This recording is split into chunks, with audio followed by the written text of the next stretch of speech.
কোটা পুনর্বহাল করে হাইকোর্টের রায়ের উপর ১ মাসের স্থিতাবস্থা দিয়েছে আপিল বিভাগ। এর ফলে বহাল থাকলো কোটা বাতিল করে দেয়া পরিপত্র। এই বিষয়ে আগামী ৭ আগস্ট পরবর্তী শুনানি হবে। দুপুর ১২টার দিকে এ আদেশ দেয় সর্বোচ্চ আদালত। এ সময় আন্দোলন ছেড়ে শিক্ষার্থীদের ক্লাসে ফিরে যাওয়ার আহ্বান জানান প্রধান বিচারপতি। পরে অ্যাটর্নি জেনারেল বলেন, এখন আর আন্দোলন করার যৌক্তিকতা নেই। সরকারি চাকরিতে নিয়োগের কোটা পুনর্বহাল করে ৫ই জুন রায় দেয় হাইকোর্ট।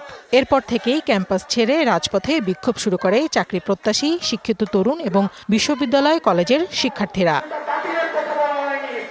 কোটা সংস্কারের দাবিতে বুধবার সারা দেশে সড়ক ও রেলপথে আন্দোলনকারীদের বাংলা ব্লকেট পালনের মধ্যেই উচ্চ আদালতের রায় স্থগিত চেয়ে ২ আবেদনের শুনানি নেয় আপিল বিভাগ।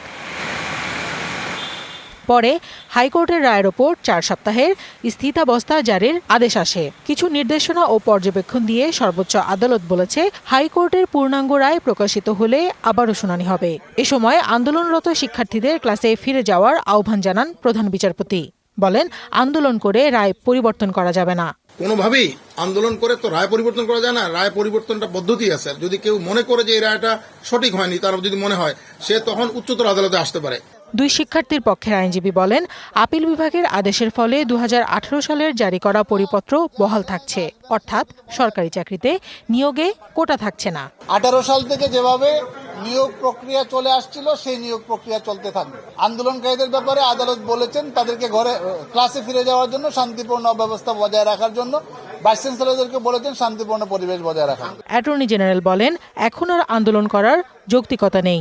যে যারা আন্দোলন করছেন তাদেরকে আমি অনুরোধ করব, তাদেরকে যেহেতু তাদের সুপ্রিম কোর্ট এটা বিবেচনায় নিয়েছেন এবং সুপ্রিম কোর্ট একটা কথা বলছেন, তাদের যদি কোনো গ্রিভান্স থাকে তারা যেন এখানে এসে পক্ষ হয়ে তারা বলতে পারে, সেটাও কিন্তু তাদের আদেশে এটা আছে। অতএব এখন আর কোনো যৌক্তিক তাদের কোনো কারণ নেই। তারা অবশ্যই এটা বন্ধ করে তাদের অবস্থানে ফিরে যাওয়া উচিত, কারণ তাদের কোনো আন্দোলন আর করার এবং জনদুর্ভোগ বাড়ানোর কোনো যৌক্তিক কারণ এখন আর নাই। কোটা নিয়ে পরবর্তী শুনানির জন্য ৭ আগস্ট ধার্য করেছে আপিল বিভাগ।